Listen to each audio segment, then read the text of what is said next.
लक्ष्य रखिथिबे मोर विद्वान सामंत आज आपण मानकर दशमती नाही पहुंचला बेले अनति दूर रे सब कथा को देखुथिले आपण मानकर नंदराज। अच्छा अच्छा देखिले दशमती यशोदा हे यशोदा साहस होते भी सोचा हो तो तमे के कोन सासा होबे सचरी न्याय दबा प्रसंग रे आज आपण मानकर नंदराजा कहउछन्ती दशमती जदि से तुम भौड़ी बोली परिचय दउछि चाहूछि क्षीरपान करी फेरी जीव केतिर असुविधा कोन किसी असुविधा दे दियो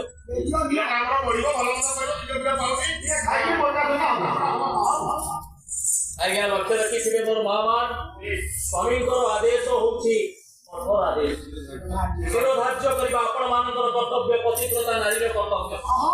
स्वामी आदेश से कठोर हेले पालने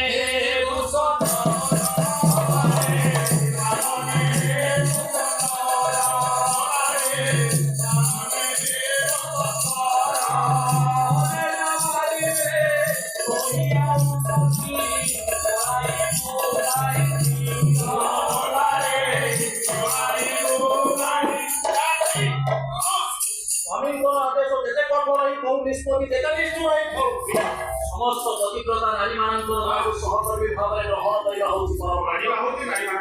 हरे जहाँ बारण कले से कार्य करने केवल मन को अग्रसर करवा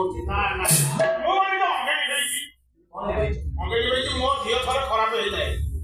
मो धियो खराब हो जाए मुडा के बोलथि कि धियो का मोर विकासिता कोन जे मुडा मुडी कर देले सेरे के फल हो दियो हेटी तमे काहे ठीक आधो के एपट सब रहू तमे आइलो मो धियो के फल बाबा एते के परिवार के आग्रह आइला विश्वास कर आपन को मते सता आइला हाथ ना खराब है तो अलपति के बोले कोन तू मरु छु हमर विश्वास करबेनी मो हिस्ट्री में छड्या को मुंड जाऊ